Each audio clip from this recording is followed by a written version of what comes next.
Hi everyone, I'm Ali Diamond. You could find me everywhere online at Ending with Ali, and I'm super excited to be sharing a little bit about my journey into cybersecurity. To be honest, I think that I bring a little bit of a different perspective because I actually work full time as a backend engineer at a fintech company writing Golang. My journey into cybersecurity and what I do now in cybersecurity is that I'm actually the host and producer and writer of a weekly news show called ThreatWire, which is a part of Hack5. You can go to youtube.com/at Hack5 to watch this weekly news show that I put on.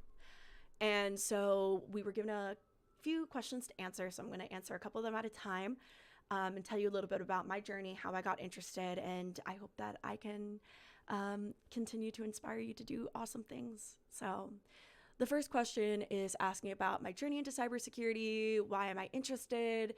Why do I like tech? And what led me to fall in love with cybersecurity in the first place in cyber?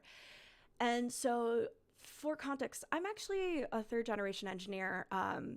Not necessarily a computer engineer, but just a third generation engineer. So I actually grew up surrounded by a lot of technology and always had an affinity towards computers and technology. So I just always knew that I wanted to be involved in tech in some sort of way.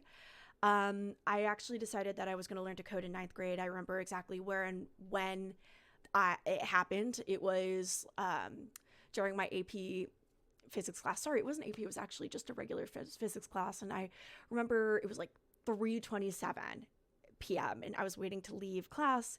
It was the last class of the day, and we had a little bit of spare time, and my friend was working on some coding homework and he was writing C, and I was just like super blown away, and I decided, wow, I want to learn to do that. And so the next year I took the coding course that was taught at my high school and went on to go study computer science, electrical engineering in college, and also got my master's degree in computer science and electrical engineering. But when I was in college, some of the smartest people that I met were really interested in cybersecurity. They were interested in CTFs. They just had such expansive and awesome knowledge about just how computers worked. And I found that so inspiring. And even now, every single person that I meet that works in cybersecurity just knows so much. And it's mind blowing, and I'm almost jealous. And that's really inspiring to me to keep wanting to learn, and inspires me to want to keep pushing myself to do more awesome things and in tech and in cybersecurity. So in regards to what a typical day looks like for me as a cybersecurity professional, instead I'll just talk about what it's like to write ThreatWire, and kind of cover a little bit of what it's like to just be a regular software engineer, just to give you that insight. When it comes to writing ThreatWire, I actually do it live on my Twitch channel. I also Twitch stream if you want to come watch me write ThreatWire, but it's a lot of reading about breaking news, what's happening in the space. Just like a regular cybersecurity professional should keep up with what's happening, and what's breaking news about what's changing in tech, I also really pride myself in trying to keep up with what's happening on a regular basis. I'm not the best at it, nobody's perfect, but staying up and really trying to learn what each breaking story means, the new CVs that coming out, digging deep into them, and doing it in a public forum where I can share my learn alongside people who are also interested in cybersecurity is just really awesome. And so I stream, I write the stories, I really dig in, I try to understand on a more technical level what is happening, if that data is possible. And then the next day, which is today actually, I just filmed it. I film ThreatWire, send it off to the editors, publish it, review comments. So more along the content creator aspect of things. But that's also enabled me to kind of come into the cybersecurity space as a professional. In regards to being a software engineer, it's a little bit different because I have stand up on a daily basis. I'm writing code. So generally code is, I use a lot of tickets to establish what kind of code I need to be writing for that day.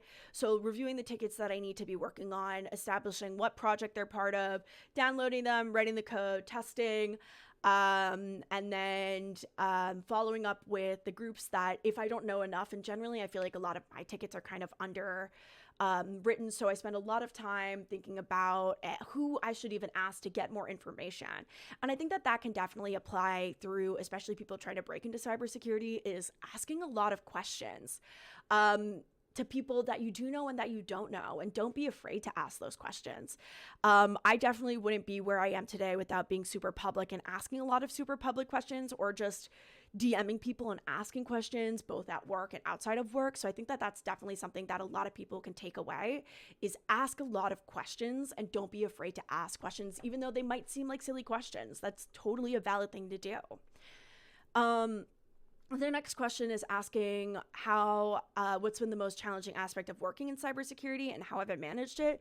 So I think that there's just a lot of news coming out now, and figuring out what's true and what's not true is probably the most challenging. And for me personally, is just not knowing enough about what's happening. And so for me, that's solved with spending time, as I said, asking questions, not being afraid to ask the obvious questions, because I'm not going to know everything. You're not going to know everything. I actually just last week wrote an article and about a section about cybersecurity professionals, and how it said that people who are 2 to 5 years into the career admit to making mistakes on a very, very regular basis. I think it was 64%. Don't quote me on that. It's in my last episode of ThreatWire, so I would definitely recommend checking that out.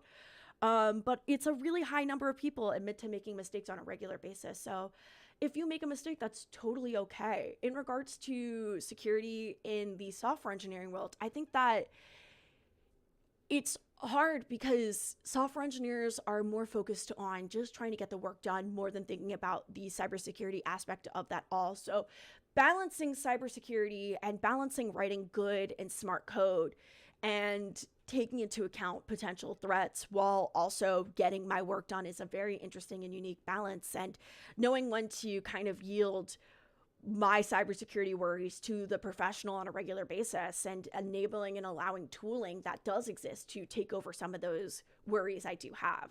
So the next question is, how have I seen threats evolve over my career? I think now more than ever, when I first started learning, a lot of software engineers weren't necessarily concerned about threats. And I feel that now more than ever, I'm seeing a lot of software engineers worry about threats and be concerned and talk about cybersecurity on a broader platform, not necessarily at work, but just being more interested in it. And I think that's been really awesome to see happen. A project or initiative that I worked on that I found particularly impactful or rewarding, obviously being able to produce and write ThreatWire is probably the most awesome thing I could be doing in regards to cybersecurity, and I find it extremely impactful and rewarding. And I see it in the comments of the videos that I publish, and people are super excited.